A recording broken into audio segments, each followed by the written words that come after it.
दोस्तों नमस्कार, आप देख रहे हैं टीवी स्टार न्यूज़। गणतंत्र दिवस पर किसान इंटर कॉलेज के प्रधानाचार्य दालचंद जी बच्चों को स्वतंत्र भारत की जानकारी देते हुए कि हमारे वीर शहीदों ने किस तरीके से हिंदुस्तान को आज़ाद कराया और कितनी मुसीबतों का सामना किया।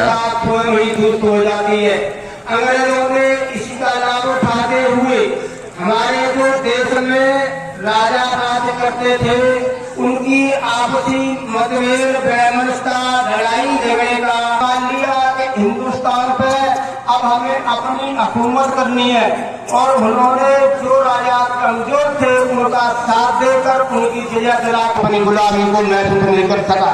यह एक ऐतिहासिक प्रमाण है। लेकिन जब अंग्रेजों के शोषण और अत्याचार अनाचार से भारत में त्राह होने लगी, गरीबी बेरोजगारी भुखमरी जैसी फैलने लगी, तो हमारे देश में एक लहर क्रांति की दौड़ी। हम इतिहास के अनुसार हम पाते हैं कि मोहम्मद जफर जो अंतिम बादशाह थे हमारे, उन्होंने 1857 में एक क्रांति की लहर जगाने की योजना बनाई जिसमें तात्या टोपे, कुंवर सिंह और झांसी की रानी भी उन्होंने अच्छा भाग लिया था। लेकिन क्रांति करने के लिए 31 मई 1857 की जो तिथि निश्चित की थी और सभी राजाओं के पास उन्होंने संदेश भेजा था।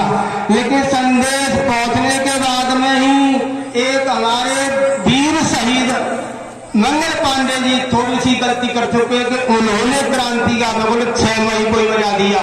लेकिन 6 मई को क्रांति का बनने के बाद जब 31 मई 1857 के दिन क्रांति का दिन निश्चित किया गया तो राजा एक भ्रांति में पड़ गए।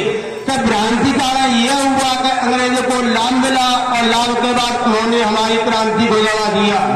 इसके बाद हमारे देश में क्रांति की लहर चलती रही। बाल गंगाधर मालवीय अनेकों राजनेताओं ने अपना योगदान निभाया।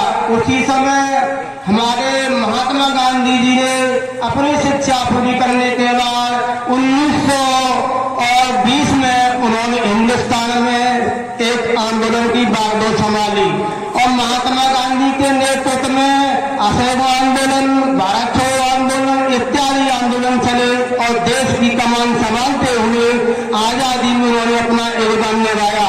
कांग्रेस की स्थापना होगी। कांग्रेस का उद्देश्य पूर्ण में यह था कि सत्ता में अपने लोगों की भागीदारी पहुंचाकर अब देश की जब आजादी की हम मांग करें। ये कांग्रेस काल ने ही पूरी स्वतंत्रता की एक बिगुल बजा डाली। इधर हमारे भगत सिंह, सुभाष चंद्र बोस, मनमोहन मालवीय, खुदीराम बोस ऐसे धर्मनिरपेक्ष नेताओं ने भी क्रांति का एक बिगुल बजा दिया और भारत के आजादी की लहर में दौड़ गया। लेकिन बड़े विडंबना की साथ है जब अंतिम बादशाह जो रामलिंग थे उन्होंने अपनी एक किताब इंडिया